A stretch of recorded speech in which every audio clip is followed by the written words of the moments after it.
Contact Tracing Operation Center sa Dakbayan sa Mandawi nangandam ng daan sa pagsaka sa balik sa mga kaso sa COVID-19 tungod sa pagluagan ng daan sa quarantine status sa Dakbayan. Si Luan Mirondina sa report. Tulo ka semana gikan karon na panglantawan ni Attorney Julio Cesar Entice pangu sa Contact Tracing Operation Center nga posibleng musaka na usab ang mga kaso human ipaubos ngadto na sa General Community Quarantine ang Dakbayan.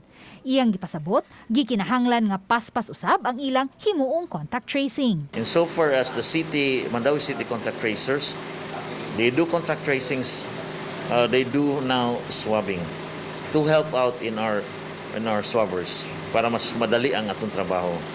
Hangyo ni Entice sa mga taga-Dakbayan nga bisan sa sulod sa ilang mga panimay magsulob gihapon og face mask aron kalikayan ang takod-takod.